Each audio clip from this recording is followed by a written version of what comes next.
नमस्कार सेवियो, बहुत बहुत स्वागत है आपका मेरे चैनल पर। Namaste Anju, thank you for inviting me to your channel. Savio, Modi must go इस मुहिम में लगा हुआ था डीप स्टेट, और हर तरफ से ऐसी खबरें भी आ रही थी। आपके साथ मैंने बात भी की थी कि 37 एमपी हैं बीजेपी के जिनको टारगेट किया जा रहा था ताकि किसी ना किसी तरीके से मोदी सरकार गिराई जा सके। लेकिन अब जिस तरह से तेवर बदले हैं डोनाल्ड ट्रंप के, अचानक से मोदी के मुरीद हो गए हैं, दोस्ती की बातें कर रहे हैं, इसके पीछे की वजह क्या हो सकती है? अंजू जी, जैसे मैंने आपके चैनल पे पिछले बार भी कहा था कि डीप स्टेट, सीआईए और डोनाल्ड ट्रंप ने एक ऑपरेशन चालू किया था जिसका ऑपरेशन का नाम था ऑपरेशन डाइवर्जन, डिसेप्शन और डिवीजन। उसका मकसद था मोदी मस्ट गो, और उस मकसद को दो प्लान्स में बनाया गया था। एक प्लान जो सीआईए लैंग्वेज में कहा जाता है कि change of person in power, in this case prime minister Narendra Modi, utilizing the existing Indian government but just changing the person. दूसरी स्ट्रैटेजी उन लोगों का है जो हमने देखा है बाकी सब राज्य में जैसे होता है, वो है रिजीम चेंज। जैसे बांग्लादेश में देखा था, पाकिस्तान में भी थोड़ा बहुत देखा था, इंडोनेशिया में कुछ हो रहा है अभी जो दिखने को नजर आ रहा है। तो सीआईए और उनका डीप स्टेट इस प्रकार के रिजीम चेंज की कोशिश में लगे रहते हैं।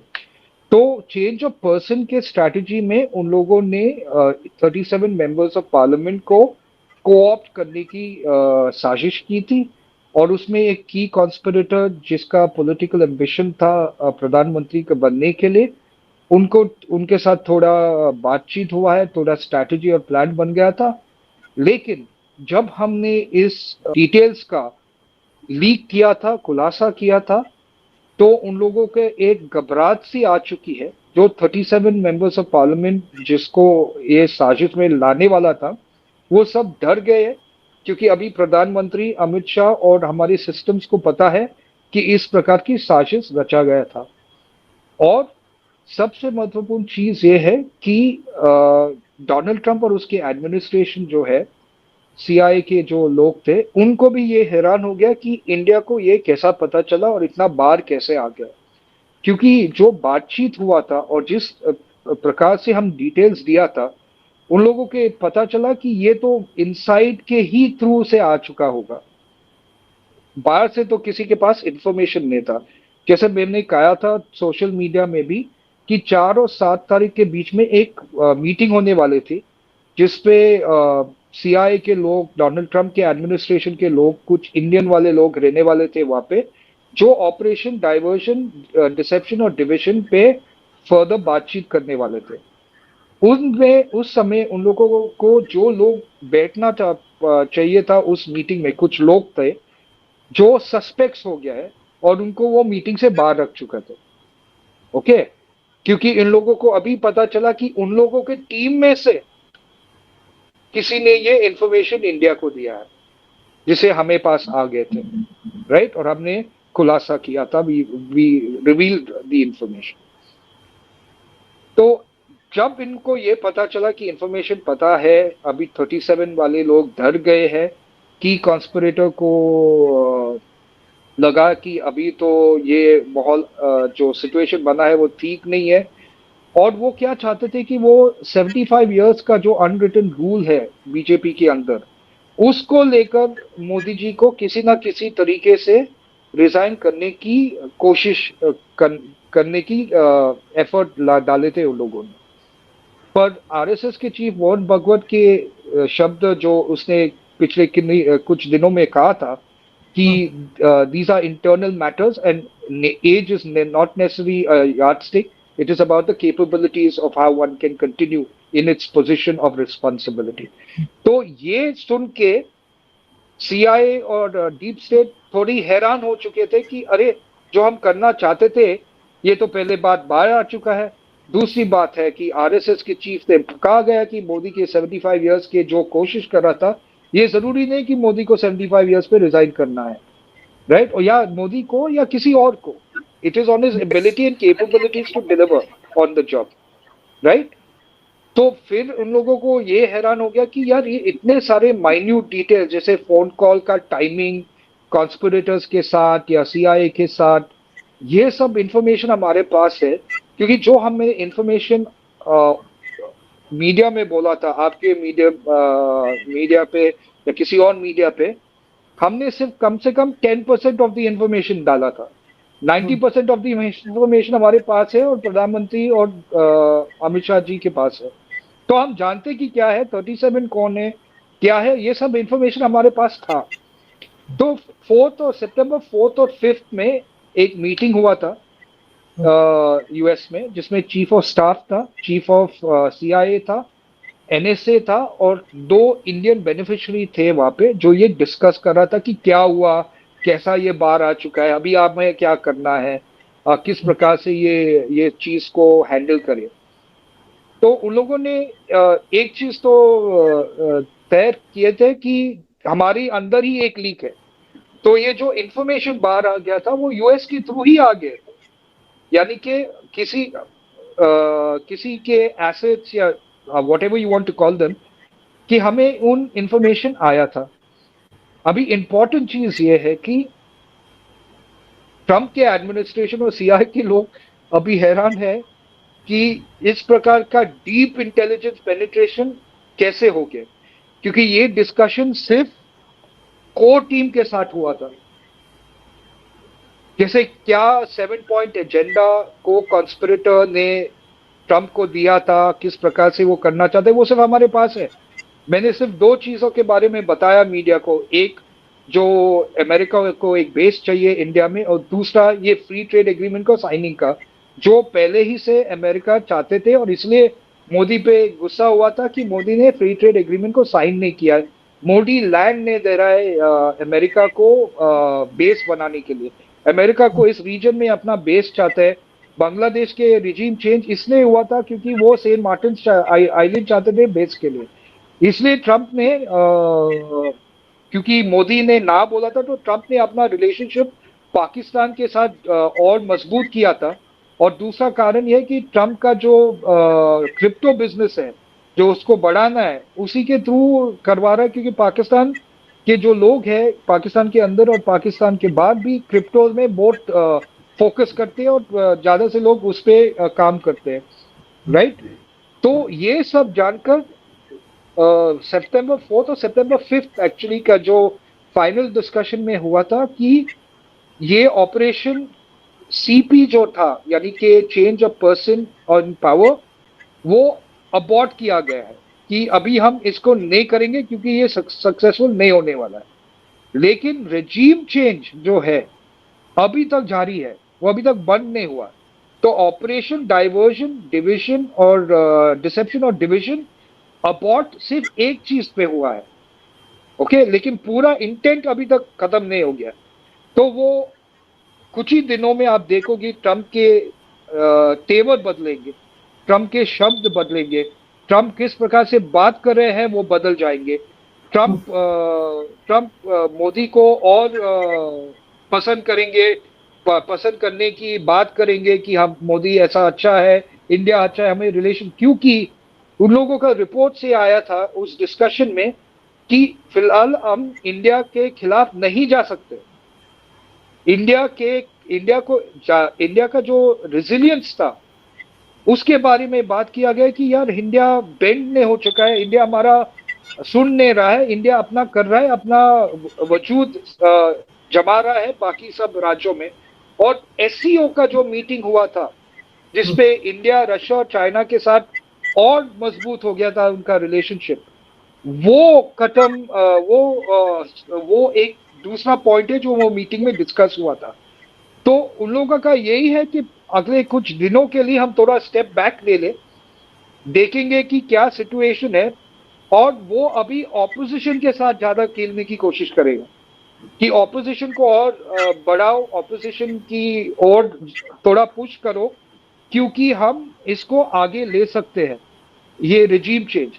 पर वो तब करेगा जब मोदी जी और स्ट्रिक्ट हो जाएगा उनके साथ, क्योंकि मोदी जी ने एक डिसीजन दिया है जहां पे रिलेशनशिप का सवाल है हम हर राज्य से अपना रिलेशनशिप मेंटेन कर रहा है, क्योंकि अंत में हमारा बिलीफ क्या है कि वासुदेवा कुटुंबकम, कि we are all a part of one family, right? तो मोदी जी ने किस मेच्योरिटी के साथ इसको हैंडल किया गया है, उसने इंडिया के जो रिस्पेक्टेबिलिटी है ग्लोबल जियोपॉलिटिक्स में और बढ़ गया है। और ट्रम्प का जो रिस्पेक्ट था या उसका दिखावे की जुनून जो था वो गिर चुका है, कि एक इंडिया जैसा राज्य यूएस के नीचे झुक नहीं रहा है। इंडिया इससे लड़ रहा है, और लड़ किस प्रकार से?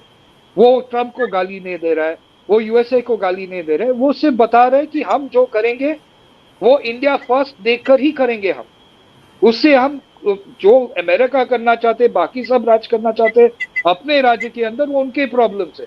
लेकिन इंडिया को बचाने के लिए इंडिया को ही संभालना पड़ेगा अपने आप को, हमें किसी और की जरूरत नहीं है। लेकिन हम कोलैबोरेशंस के साथ, लोगों के साथ एक में रहेंगे।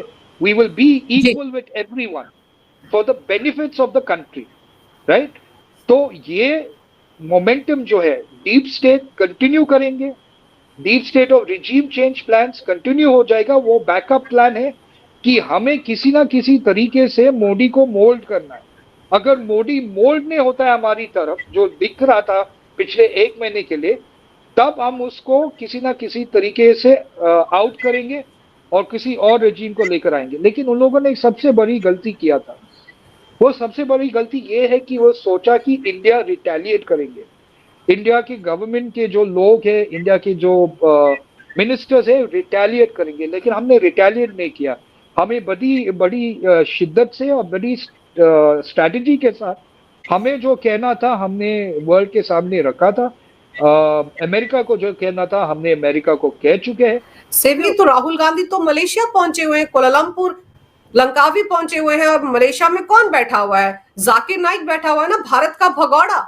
और अभी जो पहलगाम में आतंकवादी हमला हुआ था, उसमें ये बात सामने आई थी कि पाकिस्तान और मलेशिया के जरिए ही उस आतंकवादी हमले की फंडिंग की गई थी। तो क्या ये सारी चीजें भी कहीं ना कहीं सीआईए के उस ऑपरेशन के साथ जुड़ती हैं? सीआईए का सबसे महत्वपूर्ण चीज जो करना चाहते हैं, जो इंडिया स्लोली स्लोली तोड़ रहा है, कि CIA has a control around the Indian subcontinent region and a lot of penetration in Asia. They want a stronghold in Asia. वो स्ट्रॉन्ग इसलिए चाहते हैं क्योंकि वो चाइना को काउंटर कर सकते हैं। वो सोचते थे कि इंडिया उनका वैसल स्टेट बनेंगे, उनका उनके सामने झुकेंगे और चाइना के खिलाफ खड़े रहेंगे। इंडिया ऐसा सोचा नहीं, इंडिया ऐसा खेला भी नहीं। इंडिया का सिर्फ एक ही मकसद है कि हमारा राज्य को कैसे हमें संभालना है और कैसे हमें बचाना है। तो हम अभी जो अमेरिका के साथ कर रहा है, बातचीत कर रहा है, वो डिप्लोमेसी है ऑफ द हाईएस्ट लेवल।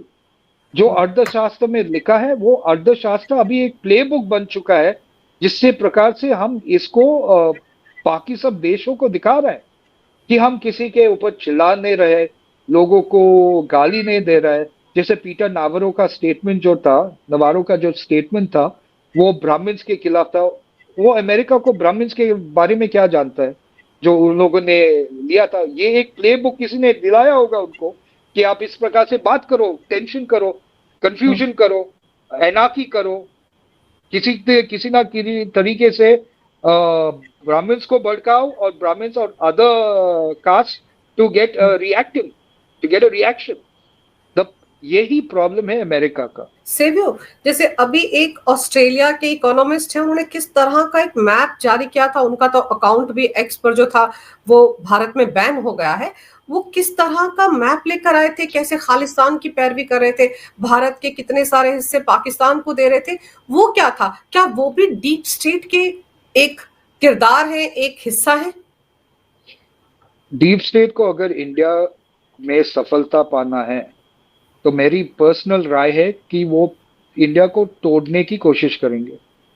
वो नॉर्थ ईस्ट को करेंगे, तमिलनाडु को कोशिश करेंगे, किसी प्रकार से एक सेपरेटिस्ट माइंडसेट लेकर आने की कोशिश कर रहा है। ओके, जैसे अगर आपने देखा होगा कि मणिपुर के जो कॉन्फ्लिक्ट में था, बहुत सारे लोगों ने कहा था कि एक रिलीजियस कॉन्फ्लिक्ट था पहले, फिर एथनिक कॉन्फ्लिक्ट है।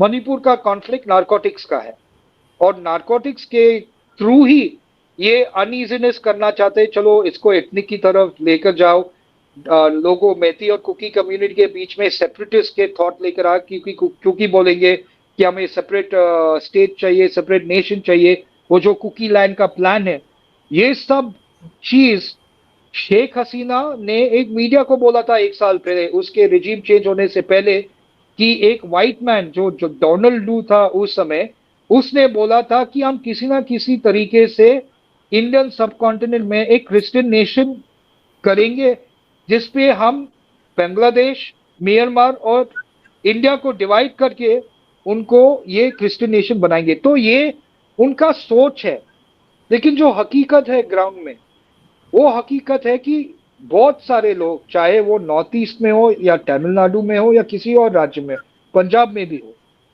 वो इंडिया के साथ जुड़ा है, भारत के साथ जुड़ा है। तो सेपरेटिस्ट एजेंडा लाने की कोशिश करेंगे, डिवीजन लाने की कोशिश करेंगे, कास्ट में, लैंग्वेजेस में। आप ही सोचो, जैसे मैंने पहले कहा था कि पीटर नवारो को, ब्राह्मण को उस कॉन्वर्सेशन में लाने की क्या जरूरत था, राइट? तो ये सब इंडिकेट्स है कि ये किसी ना किसी, ये the other caste to feel less privilege than the Brahmins, which is exactly correlated to what Rahul Gandhi is doing on the caste division. So the commonality, जो commonality है, अगर आप एनालिस्ट हो तो आप कॉमनैलिटी को देखकर अपना एनालिसिस बना सकते हो कि क्या है, ये फैक्ट्स है, इन्होंने ये कहा, ये प्लेबुक सेम है। आप अगर पढ़ोगे प्लेबुक को, जो डीप स्टेट के प्लेबुक और ऑपोजिशन के प्लेबुक एक ही है। आप देखो तमिलनाडु की, और जिस प्रकार के थोड़ा बहुत सेपरेटिस्ट का थॉट उन लोगों में डालने की कोशिश कर रहा है कि हमें लैंग्वेज के खिलाफ है, सेंटर लैंग्वेज, अपने ऊपर 3 लैंग्वेजेस फेंकना चाहता है, अपने ऊपर डालना चाहते हैं, कंट्रोल करना चाहता है, इस प्रकार के डर का माहौल फैलाने की कोशिश कर रहा है। और ये मुझे लगता है कि हर नागरिक को सावधान रहना जरूरी है, और थोड़ा एनालिस करने की जरूरत है, और पहचानने की जरूरत है कि खेल क्या है। खेल डिवीजन है, खेल डिसेप्शन है, और खेल जो है डाइवर्जन है। डाइवर्जन यानी कि टॉपिक्स को डाइवर्ट करके जो सही मुद्दा है, जो अच्छा जो हो रहा है, उस पे आपका नजर हटाने के। डिसेप्शन ये है कि आपको दिखाना है कि ये एक चाल है, लेकिन कुछ आप कुछ और करते हो। और डिवीजन है को पूरा सोसाइटी को डिवाइड करो। तो ये रिजीम चेंज जो है डीप स्टेट का, वो चलता ही जाएगा और चलता ही रहेगा, क्योंकि उनका एक मकसद है कि अगर मोदी हमारे साथ जुड़ा नहीं जाते हैं और अमेरिका को फायदा नहीं होता है, तो मोदी को हटाने की ही कोशिश करेंगे और किसी और रिजीम को लेकर आएंगे। सेव्यू, ये जो चुनाव आयोग को टारगेट किया जा रहा है, वोट छोड़, गद्दी छोड़, यहाँ तक के नारे लगा रहे हैं राहुल गांधी, और उसके बाद आप देखो सुप्रीम कोर्ट पर भी सवालिया निशान खड़े किए गए। ये सब कुछ जो हो रहा है, ये डीप स्टेट के इशारे पर, उनकी कॉन्स्पिरेसी के थ्रू ही हो रहा है। और अब अगर बीजेपी के एमपी काबू में नहीं आए डीप स्टेट के, तो टारगेट पर विपक्ष होगा। रेजिम चेंज तो हमेशा एक प्लान हुआ करता है सीआईए का किसी राज्य में, ओके? जब उनको लगता है कि वो राज्य के लीडर्स अमेरिका के फेवर में नहीं है, तो वो रिजीम चेंज को अब डेफिनेटली प्लान करते हैं और एग्जीक्यूट करते हैं, ओके? तो रिजीम चेंज एक प्लेबुक उनके साथ ऑलरेडी है। वो बहुत कोशिश कर रहा था। उन लोगों ने सोचा था कि डोनाल्ड ट्रंप आने से, मोदी और डोनाल्ड ट्रंप के रिलेशनशिप के वजह से, डोनाल्ड ट्रंप मोदी को कन्विंस कर पाएगा कि आप मेरे रास्ते पर चलो। लेकिन प्रॉब्लम डोनाल्ड ट्रंप को यह हुआ था कि डोनाल्ड ट्रंप का रास्ता जो है और मोदी का इंडिया का जो लक्ष्य है, वो मैच नहीं कर रहा था। इसलिए उन लोगों ने सीपी का इस्तेमाल किया था, which is change of person and power. और वो इस 75 इयर्स का जो डिस्कशन हुआ कर रहा था पिछले 1 साल से, कि इसको हम लेकर ट्रिगर करें बीजेपी के अंदर, और उससे शायद इतना प्रेशर बनाए कि हम मोदी जी को प्रधानमंत्री से हटा के किसी और को डाल सकते, राइट? वो चला नहीं, वो फिसल हो गया है। अभी वो ऑपरेशन जो था उन लोगों का, रिजीम चेंज का, उनका फोकस लगातार रहेगा कि किस प्रकार के माहौल को बिगड़ना। अगर मोदी ट्रंप को के साथ एक कॉमन प्लेटफॉर्म पे फ्री ट्रेड एग्रीमेंट को एक्सेप्ट नहीं कर पा रहा है, तो मुझे ये लग रहा है तो ट्रंप का अच्छा शब्द जो है अभी, वो फिर से और दूसरी तरफ जाएगा, जिसपे वो इंडिया को इंसल्ट करने की कोशिश करेंगे, इंडिया को कॉन्डिसेंडिंग नेचर दिखाने की कोशिश करेंगे। डोनाल्ड ट्रंप का यही प्रॉब्लम था कि डोनाल्ड ट्रंप, जैसे हम बहुत सारे भारत के लोग और जो वर्ल्ड के लोग सुनते हैं कि CIA very good, Mossad very good जो है, हम अपने बारे में, अपने सोल्जर्स विदाउट यूनिफॉर्म के बारे में कभी बात नहीं करते। लेकिन हमारा जो भी सोल्जर्स विदाउट यूनिफॉर्म है, हमारा जो डिप्लोमेट्स है, चाहे ऑफिशियल है जो अनऑफिशियल है, वो भी एक्सट्रीमली लीथल है, जब लीथल होना चाहिए। हमें दिखाने की जरूरत नहीं है। डोनाल्ड ट्रंप ने 37 लोगों को और उसके सीआईए को ऑप करना चाहते थे इंडिया में। हमने क्या किया? हमने उसके ही टीम से किसी को कोऑप करके हमें इंफॉर्मेशन मिला ना, तो हम भी उस हद तक जा सकते हैं ना देश की सुरक्षा के लिए। सीआईए तो बड़ा नाम है, हमारे तो बहुत बहुत सारे नाम है, रॉ है, आईबी है, कुछ ऐसे नाम है तो आप जानते भी नहीं है जो हमारा नेटवर्क्स में है। वो सब देश के लिए काम करते हैं, सोल्जर्स विदाउट यूनिफॉर्म्स। तो डोनाल्ड ट्रंप की गलती यही है कि वो, और अमेरिका की गलती है, उनकी सोच इस प्रकार का है अंजू की, अरे ये भारत है, भारत तो स्नेक चार्मर्स का राज्य है, आईटी का लोग है जो हमें आईटी बेच रहे हैं, इसलिए वो आईटी लोगों को टारगेट कर रहे थे। No, let's try and reduce the visa, change the visa rules to make it difficult for people from India to go there. हमें अमेरिका को ग्रेट करना है तो अमेरिकन को जॉब करना जरूरी है। लेकिन अमेरिकन को जॉब करना जरूरी है, यस, लेकिन अमेरिकन को जॉब करना आना चाहिए ना पहले। जो इंडियन काम कर रहे हैं, इंडियन प्रोग्रामर्स है, जो आईटी सेक्टर को बनाया था अमेरिका में, जो सिलिकॉन वैली को बनाया था वहां पे, उनको काम करना, American don't like to work, let's be honest about that, they are not hard working like the Asians and particularly the Indians, right? तो डोनाल्ड ट्रंप जो है, सबसे बड़ी गलती है कि वो मोदी को रीड करने की मिस्टेक किया है। दूसरा गलती है कि वो इंडिया को रीड करने की मिस्टेक किया है। और तीसरा गलती है कि वो अपने ही टीम को समझते थे कि वो सबसे क्लोज, मेरा कोई भी बात सुनने का टीम है।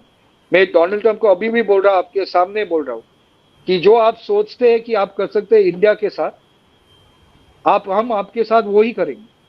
बिल्कुल सेवियो, वही हो रहा है। तभी तो मिर्ची लगी, तभी तो घुटनों पर आ गए, तभी तो तारीफ के पुल बांध रहे थे डोनाल्ड ट्रंप। और दूसरा, जिस तरह से पुतिन के साथ अलास्का में मुलाकात हुई, पुतिन ने चाइना में अपनी गाड़ी में पीएम मोदी को बैठाकर जो 45 से 50 मिनट बात की, उसमें सारी डिटेल्स बताई है। फिर आप ये सोचो कि अभी एक दिन पहले जो वर्चुअल मीटिंग हुई थी ईयू के कंट्रीज की डोनाल्ड ट्रंप के साथ, वहां बड़ा हंगामा हुआ है। उसके बारे में भी मैक्रोन ने प्रधानमंत्री मोदी को फोन करके सब कुछ बता दिया। तो आप करेक्ट। सोचिए कि जो जो बातें ट्रंप के साथ ईयू के लोग कर रहे हैं, वो सारी बातें तो भारत तक पहुंच रही है। जेलेंस्की पीएम मोदी से बात करता है कि मुझे भारत आना है, उसको लग रहा है कि पीएम मोदी ही वॉर रुकवा सकते हैं। तो ये सारी चीजें भी तो डोनाल्ड ट्रंप को और डीप स्टेट को चुभ रही होंगी ना, पिंच कर रही होंगी। डोनाल्ड ट्रंप का सबसे एक जो फ्री ट्रेड एग्रीमेंट था, दूसरा चीज जो था वो सीज फायर था। ओके, जो डोनाल्ड ट्रंप के बारे में बात कर रहा था, डोनाल्ड ट्रंप चाहते थे कि Narendra Modi Nobel peace committee को ये लिखे कि इसको नोबेल पीस प्राइज दे दे। जब इंडियन गवर्नमेंट और मोदी ने स्पष्टता के साथ किया कि ये हकीकत नहीं है, उसी समय से डोनाल्ड ट्रंप की ईगो जो है को हर्ट हो चुका है कि यार इंडिया मेरा नोबेल पीस प्राइज को सपोर्ट नहीं कर रहा। अभी अमेरिका को, अमेरिकन के लोगों को फरकना जरूरी है कि इस आदमी का मेंटल संतुलन कैसा है, दिमागी संतुलन कैसा है। जो आदमी इंडिया के खिलाफ जंग लड़ने की कोशिश कर रहा था, इकोनॉमिक वॉरफेयर, क्यों किया था? क्योंकि मोदी जी ने उसको फर्स्टली फ्री ट्रेड एग्रीमेंट को साइन नहीं किया, जो जायज है, गुस्सा कर सकता है अमेरिका, और वो अच्छी कारण होता है करने के लिए। लेकिन उसका सबसे बड़ा कारण ये था कि India refuse and Modi refuse to support Trump's nomination for Nobel Peace Prize. तो उसका दिमागी संतुलन क्या है कि अरे यार, मैं सबसे बड़ा इंसान हूँ पूरे देश, in the whole world, I am this really powerful man, I am the president of America, and Modi my good friend is not accepting that I was responsible for the peace in the conflict with Pakistan, and therefore he's, because अगर मोदी ने उसका nominate किया है तो accept किया होगा कि Trump ने सीज फायर किया है, जो सही नहीं है, तो मोदी कैसे एक्सेप्ट करेगा?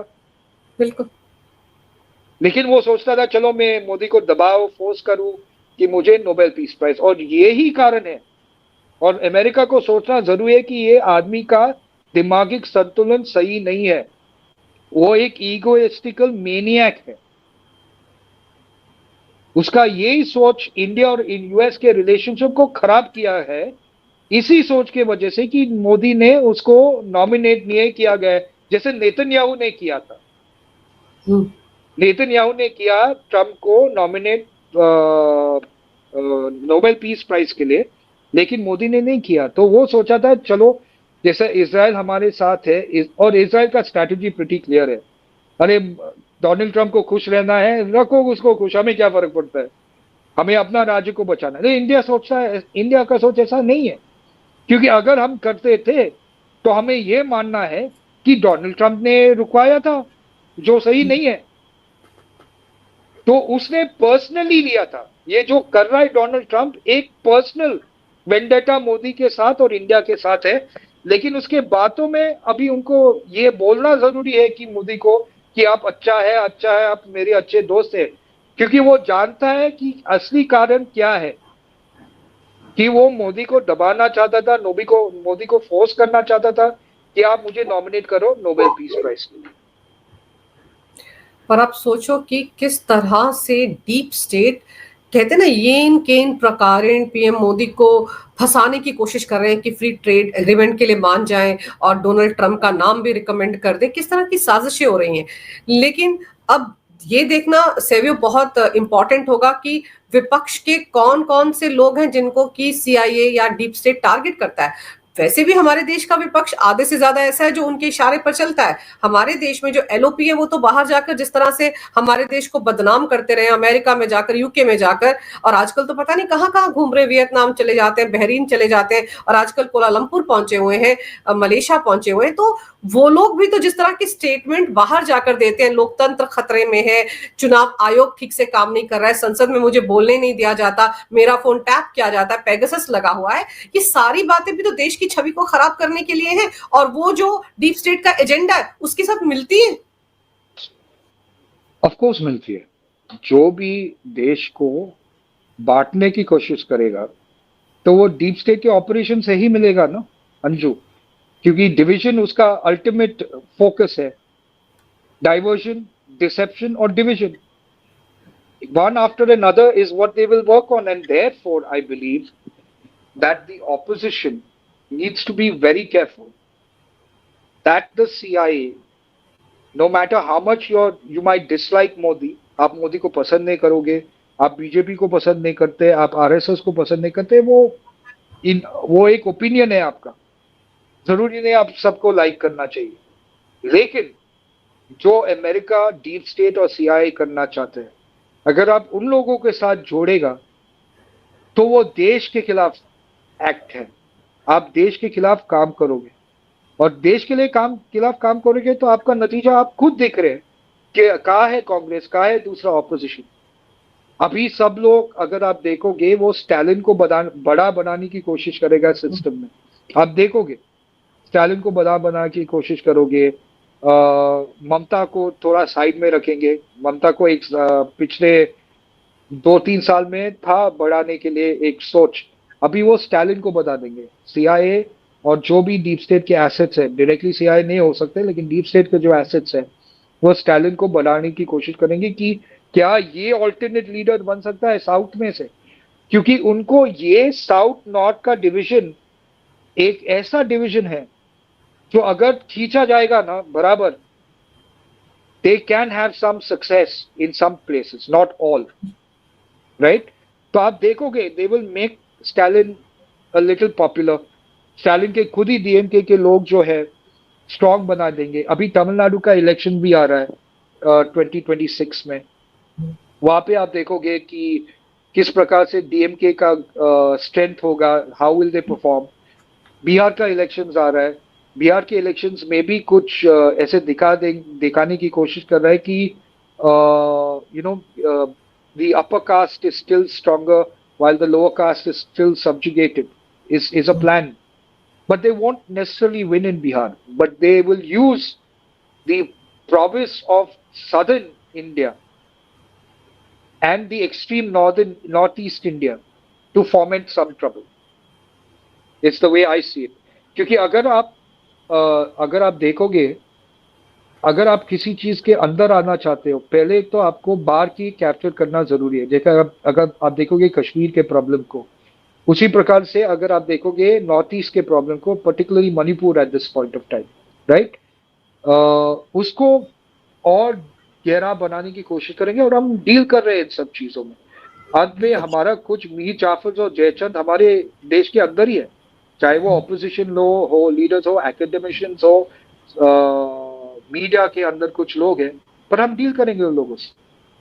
बिल्कुल, उन लोगों के साथ डील किया जाएगा। और जो ऑपरेशन है ये जो रिजीम चेंज का, आप सही कह रहे हैं, ये रुका हुआ नहीं, चल रहा है। अंदर खाने पता नहीं किस किस विपक्षी पार्टी के साथ डीप स्टेट डील कर रहा होगा, लेकिन इतना जरूर है सेवियो कि जिस तरह से 37 एमपी जो बीजेपी के हैं उनका मामला खुलकर सामने आ गया, हमारी एजेंसी भी पेनिट्रेट कर गई उस इनर कोटरी में जो कि डोनाल्ड ट्रंप की थी, जो ये सब डिसाइड कर रही थी। तो आगे भी हमारा वो जो आपने कहा ना कि सोल्जर विदाउट यूनिफॉर्म है, वो सब काम कर रहे हैं और इसीलिए हम बचे हुए हैं। तो ये राहें आसान नहीं है डोनाल्ड ट्रंप के लिए। उनको याद रखना चाहिए 2014 के पहले का भारत नहीं, 2014 के बाद का भारत है। यहाँ पर उनको बहुत मशक्कत करनी पड़ेगी, उसके बाद भी वो कामयाब नहीं हो पाएंगे, क्योंकि ये बांग्लादेश नहीं है। ये भी उनको याद रखना चाहिए। आपने इस विषय पर बहुत ही विस्तार से बड़ी ही अहम जानकारी मेरे दर्शकों को दी सेवियो। अपने बिजी शेड्यूल में से आपने मेरे लिए समय निकाला, इसके लिए आपका बहुत बहुत धन्यवाद। नमस्कार। भारत माता की जय हो। वंदे मातरम। जय हिंद।